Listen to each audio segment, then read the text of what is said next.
Halo hello people, selamat pagi semuanya. Semoga semuanya dalam keadaan sehat dan berbahagia ya. Dalam kesempatan hari ini, saya Dr. David Suwandi akan memandu acara podcast Rumah Sakit Santo Borromeus, di mana hari ini kita akan berbincang-bincang bersama dengan salah seorang pakar kesehatan yang tentunya juga berpraktik di Rumah Sakit Santo Borromeus. Healthy people sekalian, seperti yang kita ketahui bahwa saat ini musim sedang tidak menentu, sedang musim hujan dan banyak sekali nih teman-teman kita atau mungkin kerabat-kerabat dekat kita yang menderita sakit ya. Salah satunya mungkin yang sering didengar adalah influenza ataupun juga pneumonia. Nah, dua penyakit ini itu sedang hits-hitsnya nih di media sosial ataupun di berita-berita. Nah, salah satunya juga ada artis yang memang dikabarkan meninggal dunia dikarenakan terkena pneumonia. Ya, mungkin Healthy People juga tidak asing lagi ya dengan salah satu artis Meteor Garden yang hits pada zamannya seperti itu ya. Saya juga sering nonton seperti itu.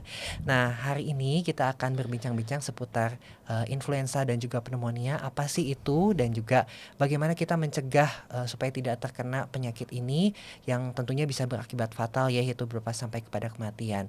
Tentunya dalam podcast Rumah Sakit Santo Borromeus kali ini kita akan menghadirkan narasumber yang sudah tidak asing lagi. Mungkin kalau Healthy People sekalian sudah pernah menonton podcast-podcast Rumah Sakit Santo Borromeus sebelumnya, sudah ada Dr. Nathanael Andrimianto, spesialis paru dalam kesempatan hari ini. Halo dokter, selamat pagi. Halo, selamat pagi. Gimana kabarnya nih dok, sehat? Sehat, baik-baik. Puji Tuhan ya, sehat ya. Nah, healthy people sekalian, seperti yang mungkin kita perkenalan lagi ya dok ya. Oke, siap. Seperti tak kenal tak sayang gitu ya. Kayak Dr. Nathanael ini lulusan dari Universitas Indonesia ya dok ya, untuk Iya betul. spesialis parunya ya dok ya. Iya, Dan saat ini bekerja di Rumah Sakit Santo Borromeus, betul ya dok iya ya? betul. Oke. Dok, kita langsung bahas terkait penyakitnya ya dok ya. Nah, Oke. ini kan sedang hits nih dok, seperti yang sudah saya sampaikan tadi. Ada artis yang meninggal karena pneumonia gitu ya dok ya. Nah, terus ada lagi sekarang heboh nih, kalau mau ke Jepang hati-hati influenza, harus vaksin influenza dulu gitu ya. Nah, sebenarnya dok, pneumonia dan influenza ini tuh penyakit apa sih dok sebetulnya? Oke. Jadi pertama-tama saya menjelaskan dulu ya mengenai infeksi saluran nafas. Jadi saluran nafas kita itu kan dibagi menjadi dua secara garis besar. Ada saluran nafas bagian atas dan saluran nafas bagian bawah. Oke. Nah, infeksi itu bisa mengenai pada saluran nafas atas maupun saluran nafas bawah. Oke. Nah, biasanya infeksi saluran nafas itu kita kenal dengan istilah masuk angin atau flu dan lain-lain. Nah, untuk saluran nafas bawah itu biasanya secara spesifik kita kenal dengan pneumonia. Nah, kalau lebih spesifik lagi yang disebut sebagai pneumonia itu adalah suatu infeksi yang mengenai paru-paru. Biasanya bisa disebabkan karena infeksi bakteri, virus maupun jamur. Begitu, Dok. Oke, jadi kalau pneumonia itu radang di saluran napas bagian bawah, terutama khususnya paru-paru ya dok ya? Ya, betul, Dok. Oke. Nah, kalau influenza itu apa dok? Nah, influenza itu sebenarnya adalah suatu virus yang sering menyebabkan infeksi pada saluran pernafasan, baik itu pada saluran pernafasan atas maupun pada saluran pernafasan bawah. Jadi sebenarnya yang biasa kita sebut flu itu penyebabnya kan paling sering virus. Nah, Yeah. ada banyak sekali jenis virus yang bisa menyebabkan infeksi saluran pernafasan tersebut. Nah, salah satunya secara spesifiknya itu ada jenis virus yang disebut dengan virus influenza. Nah, kenapa virus ini dikhususkan? Maksudnya kita harus memberikan perhatian lebih terhadap virus influenza ini, karena virus influenza ini jika dia menginfeksi paru-paru menyebabkan pneumonia, biasanya pneumonia itu akan lebih berat dibandingkan dengan jenis virus-virus lainnya. Oke, jadi memang ganas ya dok ya virus ini ya dok ya? Iya, sebenarnya memang lumayan ganas. Kalau kita lihat sejarah juga kan beberapa ratus tahun terakhir ini juga udah ada beberapa kali pandemi yang cukup besar yang disebabkan karena influenza. Oke. Nah dok, kalau tadi dokter bilang kan kalau pneumonia itu penyebabnya bisa macam-macam ya dok. Dan paling sering itu karena virus, yaitu virus influenza. Nah, penyebab yang lainnya lagi dok, yang paling sering dari infeksi paru-paru ini apa dok? Oke. Pertama-tama infeksi bakteri ini kan bisa disebabkan oleh bakteri, virus ataupun jamur. Nah, untuk bakteri beberapa penyebab yang paling sering adalah Streptococcus pneumonia atau kita kenal juga namanya pneumococcus.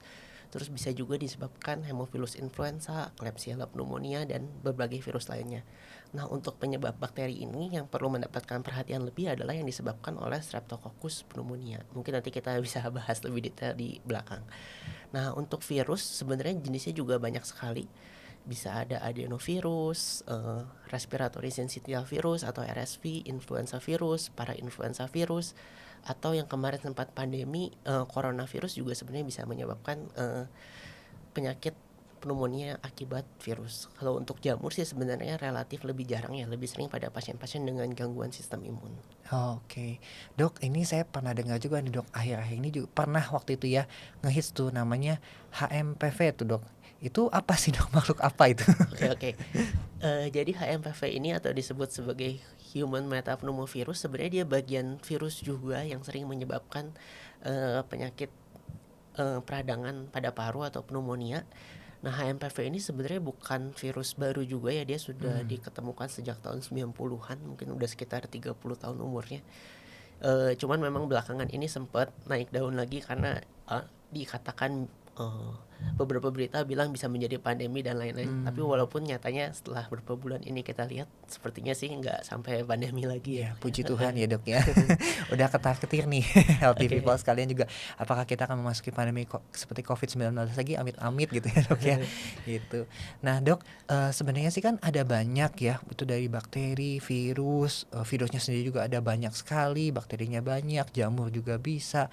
Nah, apa sih yang menyebabkan seseorang itu rentan Dok terkena infeksi ini gitu Dok? Oke. Sebenarnya infeksi ini kita harus lihat dulu dari cara penularannya. Secara umum ya kalau kita udah melalui pandemi COVID ya mungkin kita udah tahu lah cara penyebaran kuman pada saluran nafas seperti apa.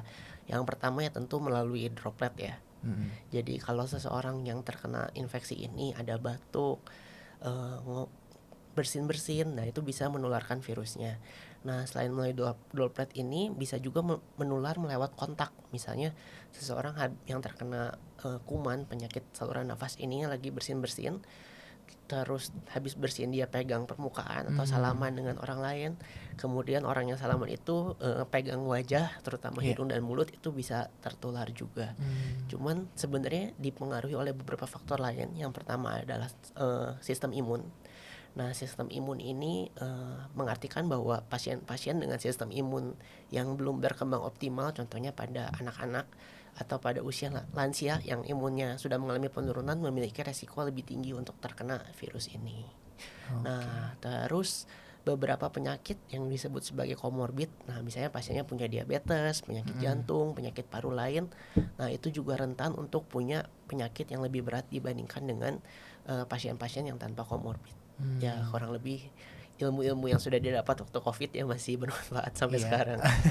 Kurang lebih polanya sama gitu ya Dok ya, sebetulnya ya Dok ya, terkait faktor risikonya gitu ya. Cuma betul sekali. kumannya aja yang beda penyebabnya gitu ya Dok, Iya, yang betul beda sekali, ya. Dok. Oke. Nah Dok, kita beranjak ke gejalanya nih Dok gitu. Seperti apa sih tanda-tanda seseorang itu kena pneumonia gitu? Oke. Untuk pneumonia itu gejalanya yang lebih sering adalah biasanya demam, terus sampai menggigil, terus pasiennya bisa ada batuknya bisa disertai dengan dahak. Dahaknya biasanya ada warnanya, bisa kehijauan atau kekuningan. Terus yang paling khas adalah sesak nafas, atau misalnya kalau ada yang tinggal serumah mungkin bisa melihat nafasnya jadi lebih cepat. Nah, itu biasanya tanda-tanda dari pneumonia. Ada tanda-tanda lain misalnya seperti nyeri-nyeri otot, nyeri-nyeri sendi, mual muntah dan lain-lain. Cuman yang harus diperhatikan adalah pada usia lanjut biasanya gejala pneumonia ini menjadi tidak spesifik. Jadi kadang sesak nafasnya bisa nggak jelas, batuknya bisa nggak terlalu jelas.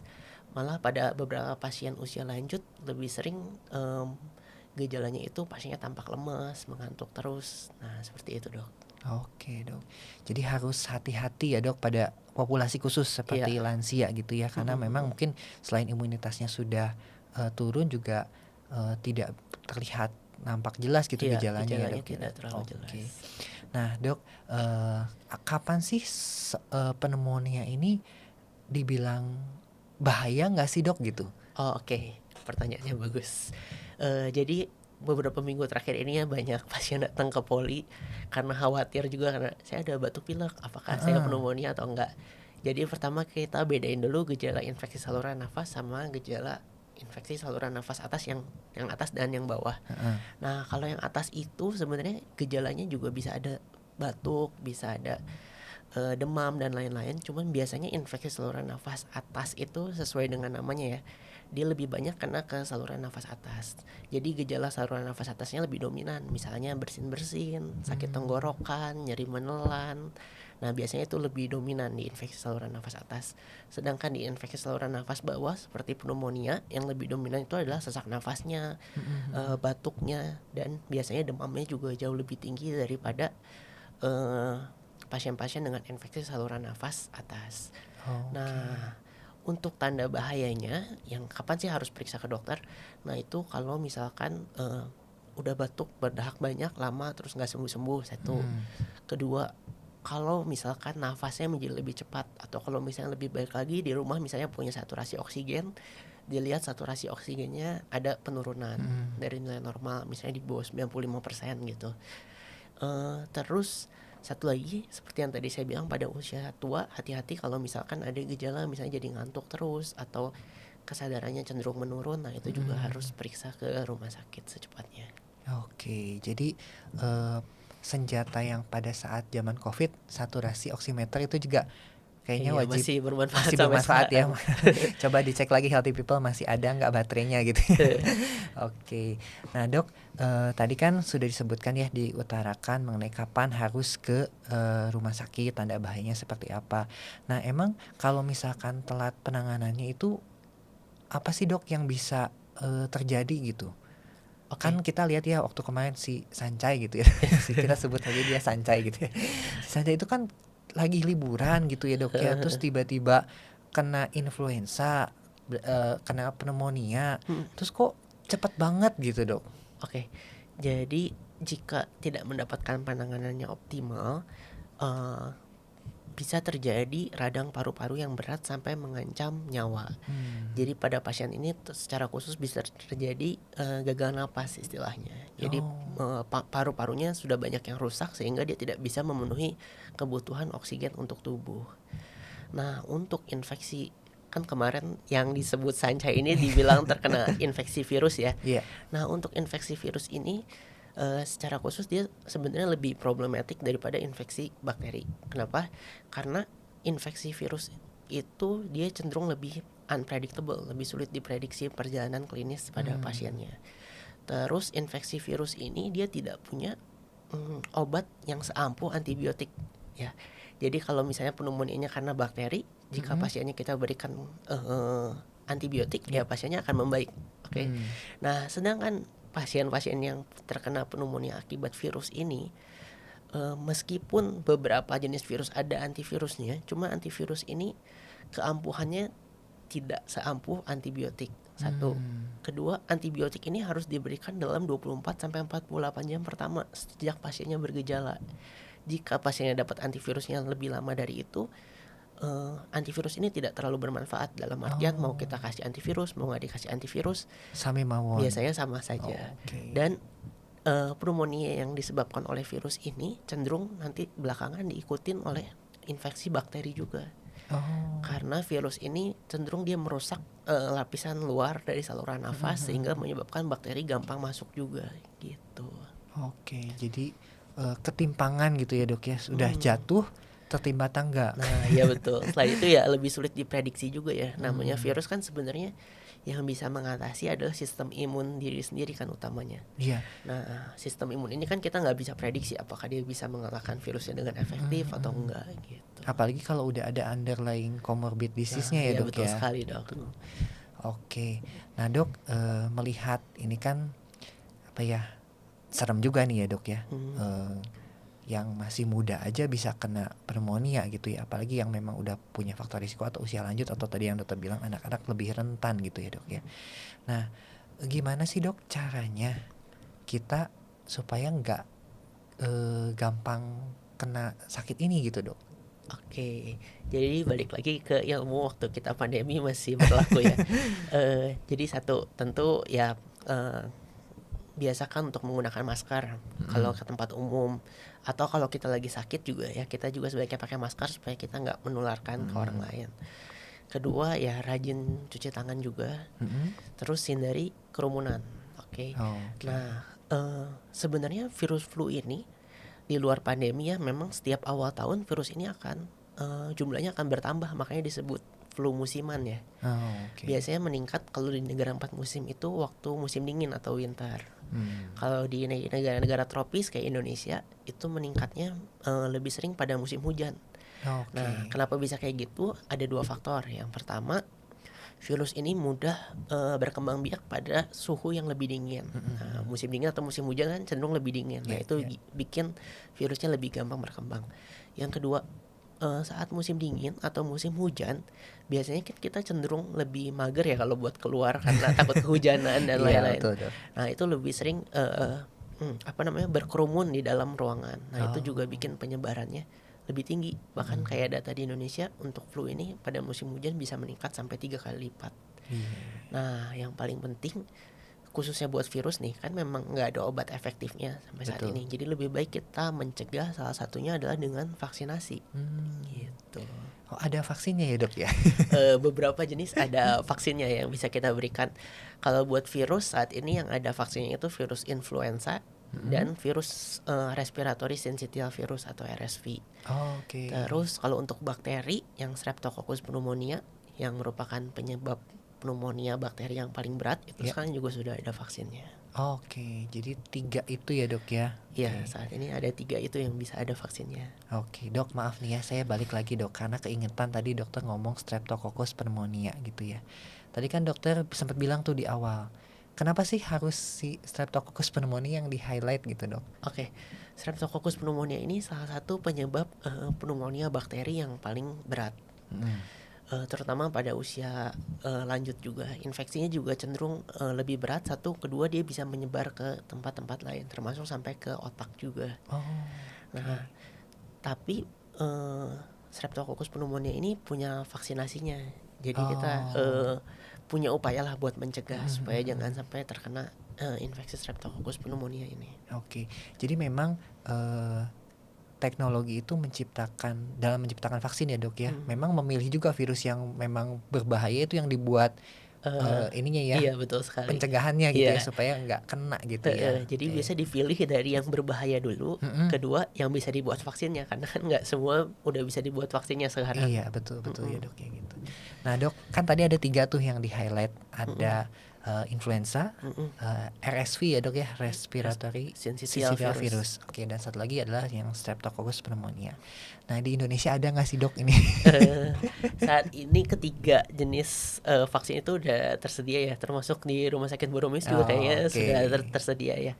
Termasuk yang RSV ini. RSV ini termasuk vaksin baru sih, kayaknya baru ada di Indonesia dari akhir tahun lalu, tapi di rumah sakit ini sih udah tersedia sekarang ya dok ya. Iya.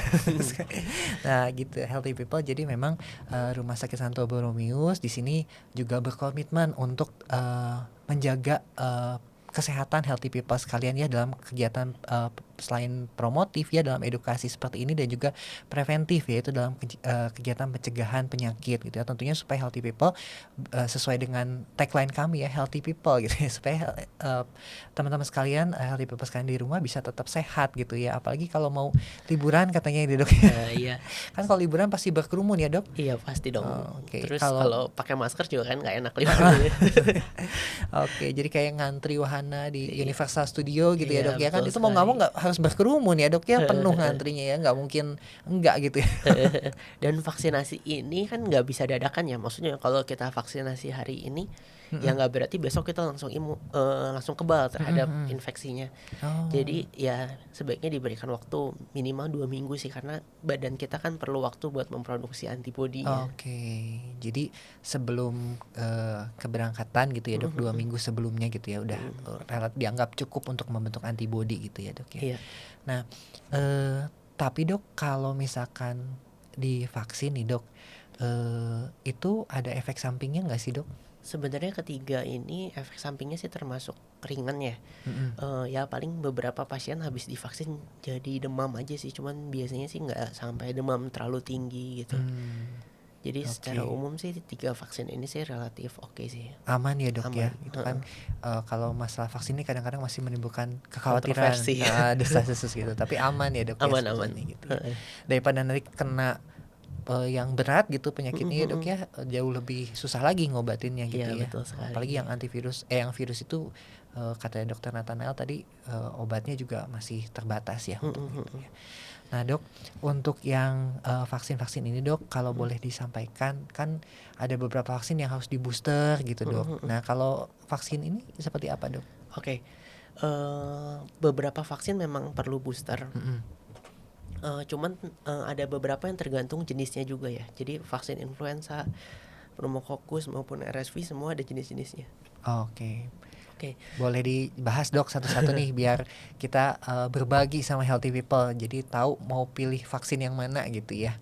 Oke, untuk influenza sebenarnya vaksinnya itu ada 2 jenis, ada Mhm. yang, trivalen, ada yang kuadrivalen. Nah apa itu Dok? Bahasa aneh apa lagi nih? Trivalen itu dia melindungi terhadap 3 jenis virus influenza, Mhm. yaitu 2 jenis influenza tipe A, 1 jenis influenza tipe B. Mhm. Sedangkan yang kuadrivalen, dia melindungi 2 jenis influenza tipe A dan 2 jenis influenza tipe B.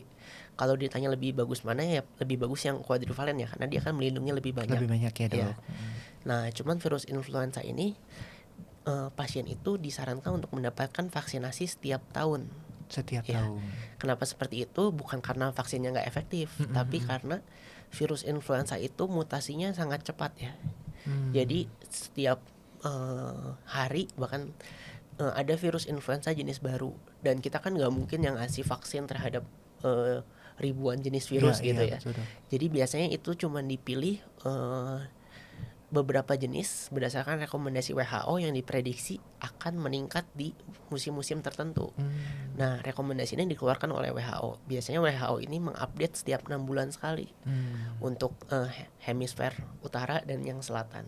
Oh beda Dibedakan, juga ya ya Dok? dibedakan. Nah, oleh karena itu eh, untuk vaksinasi influenza ini pasien disarankan untuk mendapatkan setiap tahun, karena ibaratnya vaksin yang sebelumnya expired ya, karena kan Oh jenis oke, virusnya berubah berubah. lagi Oh gitu. iya.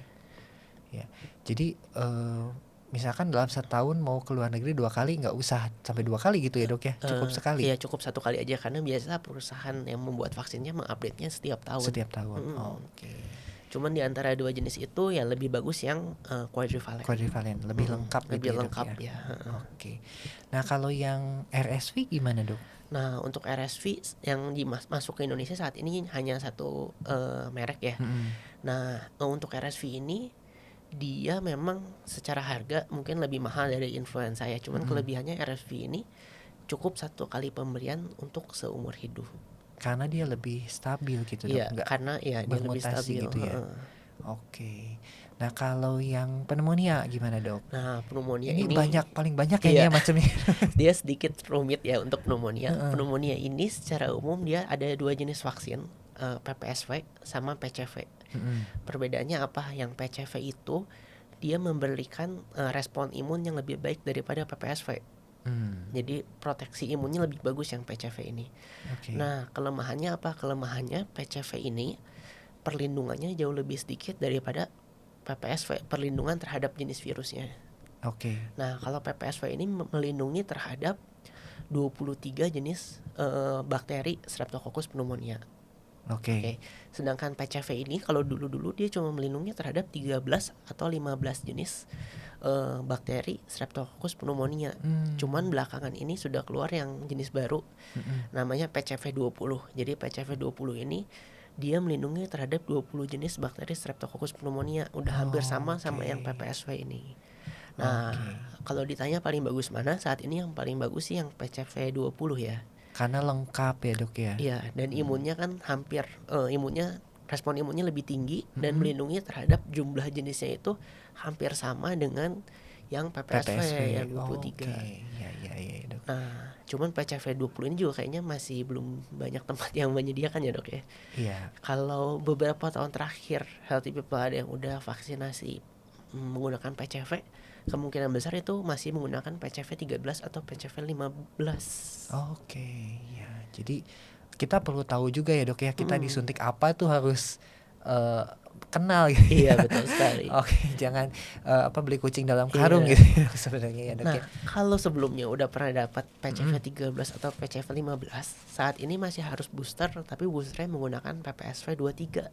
Oh gitu Dok. Ya, supaya Hmm. melengkapi proteksinya ya. Hmm. Nah, tapi kalau misalkan pasiennya bisa mendapatkan PCV 20, Mm-mm. itu cukup satu kali saja, nggak perlu booster lagi. Oh oke. Nah boosternya itu berapa lama Dok Eh, selangnya? Rekomendasi sih sebenarnya antara 6 sampai 12 bulan.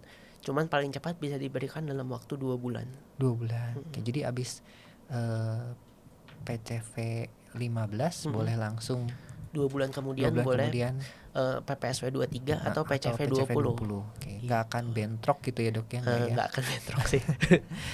Oke siap Dok, Oke. bisa dimengerti. Karena kan ini pasti dikeluarkan vaksin ini sudah lewat Badan POM, sudah lewat penelitian, sudah lewat uji coba klinis yang tentunya teruji gitu ya Iya Dok ya, betul tidak sekali. sembarangan gitu ya, karena kita kan juga secara etika juga harus ethical clearance gitu ya Dok ya terkait itu. Makanya vaksin dari luar juga biasanya nggak masuk ke Indonesia langsung kan, butuh waktu dulu untuk proses di dalam negerinya Oke siap Dok. untuk memastikan keamanannya. Keamanannya ya. Jadi healthy people jangan ragu, jangan khawatir, jangan bimbang untuk vaksin. Efek sampingnya tadi sudah dibahas oleh Dr. Nathanael, kemudian cara-cara pemberiannya juga waktu-waktunya sudah diberikan, dan juga bisa dipastikan tujuannya adalah untuk mencegah penyakit yang berat ya Dok ya, Iya betul dari sekali. pneumonia ini.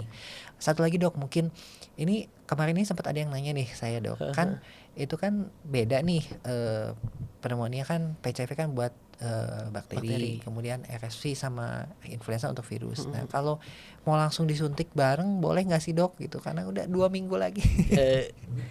Sebenarnya nggak disarankan ya, harus ada jeda minimal 2 mingguan mungkin antar vaksin itu, karena kan Oke. imun kita kan harus memproduksi antibodi ya. Misalnya dia lagi produksi satu, terus kita masukin satu lagi suruh produksi yang lain lagi. Ya nanti ibaratnya sistem imunnya kan kecapean ya buat memproduksi antibodinya, makanya tetap harus ada jeda Jeda sih. ya. Paling bagus memang minimal Iya, 2 sekitar minggu. 2 minggu sampai 1 bulan baru diberikan Oke. yang jenis lain. Iya, jadi healthy people udah bisa mulai ancang-ancang tuh ya. Oh, Gitu. ini juga ada satu pertanyaan yang sering ditanyain. Dok, misalkan kalau saya udah vaksinasi, saya masih bisa kena flu nggak? Nah, Nah, iya itu itu lumayan Dok. sering Sama kayak COVID ditanyakan. itu juga pertanyaan Iya. sama dari zaman COVID Dok. Oke, nah kembali lagi ke istilah flu itu sendiri ya. Jadi istilah flu yang kita gunakan di Indonesia itu kan seperti yang tadi saya udah jelaskan, dia mencakup itu kayak istilah umum yang kita gunakan buat berbagai jenis penyebab infeksi pada saluran nafas, baik itu saluran nafas atas maupun saluran nafas bawah. Iya. Nah, sedangkan virus vaksinasi yang kita berikan itu 3 jenis tadi, influenza, respiratory syncytial virus, dan pneumococcus itu hanya melindungi terhadap jenis itu saja. Iya. Sedangkan penyakit yang kita sebut flu itu bisa disebabkan oleh Banyak ya Dok banyak ya. sebab yang lainnya. Nah, jadi pada pasien-pasien yang udah vaksin ya mungkin masih bisa kena batuk pilek juga. Cuman dia terlindungi terhadap 3 jenis tadi yang penyebab yang paling beratnya tersebut. Iya. Nah, selain itu kalau misalkan udah vaksinasi masih kena flu juga biasa cenderung bakal lebih ringan. Oke. Karena sistem imunnya kan menjadi lebih siap ya untuk menghadapi infeksi-infeksi itu. Dan si virusnya juga mungkin tidak yang seberbahaya yang 3 itu ya Dok ya. Oke. Diharapkan kalau kena flu ya cuman batuk pilek biasa lah setelah vaksinasi gitu. Oke. Nggak sampai pneumonia yang sampai mengancam nyawa dan lain-lain gitu diharapkan. Oke, ya. Ya memang penting, tetapi yang pencegahan lain juga harus tetap dijalankan ya Dok ya. Betul. Nah healthy people, kita semua sudah mendengarkan penjelasan yang sangat lengkap dari Dr. Nathanael, spesialis paru terkait dengan pneumonia ini, mulai dari definisinya, kemudian gejalanya, kemudian cara pengobatannya dan juga pencegahannya. Nah mungkin untuk menutup sesi kita di podcast hari ini, saya mohon kesediaan Dr. Nathanael untuk menyampaikan closing statementnya nih, highlight penting buat healthy people sekalian. Nah boleh Dok, silakan Dok. Oke, terima kasih Dr. David. Ya, untuk closing statementnya ada beberapa. Yang pertama, pneumonia ini kan merupakan infeksi pada saluran nafas bawah. Nah, untuk pneumonia itu gejalanya bisa bervariasi dari sangat ringan sampai sangat berat yang menyebabkan gagal napas sampai menyebabkan kematian. Nah, untuk pencegahan pneumonia, ya tentu kita harus menggunakan masker, menjaga kebersihan tangan, terus menghindari kerumunan, dan yang tidak kalah penting yaitu vaksinasi. Nah, untuk vaksinasi saat ini ada 3 jenis vaksin yang tersedia, yaitu vaksinasi influenza, respiratory syncytial virus, dan pneumococcus. Disarankan untuk people kalau bisa mendapatkan 3 jenis vaksin tersebut. Nah, sebelum mendapatkan vaksin ini, pastikan juga mendapatkan jenis vaksin yang terbaik untuk masing-masing kategori. Nah, manfaat vaksin ini ya akan dirasakan terus-menerus ya, karena misalnya gini, virus influenza atau flu yang kita sebut flu ini akan berlangsung musiman. Jadi misalkan tahun ini sudah terlewati, ya tahun depan dia bakal ada lagi. Jadi sebaiknya kita vaksinasi secepatnya supaya melindungi ke depannya gitu. Oke, berkala ya dok ya, sesuai dengan jadwal vaksinnya gitu Iya. kan. Ya baik, terima kasih Dr. Nathanael atas penjelasannya dan juga closing statementnya. Mudah-mudahan bisa menjadi gambaran buat healthy people sekalian untuk memilih cara pencegahan yang paling efektif untuk pneumonia ini ya.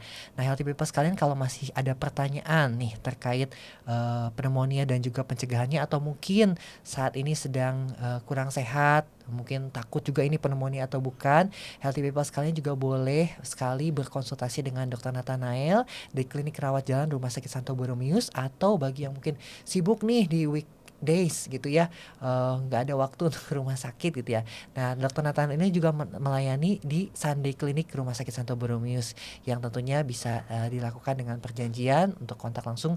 Saya pengen konsultasi dengan Dr. Nathanael, dan untuk vaksinasi juga nanti bisa dibantu baik di Klinik Rawat Jalan maupun di Sunday Clinic ini bisa divaksinasi dengan Dr. Nathanael sendiri selaku ahli dari bagian pulmonologi atau paru.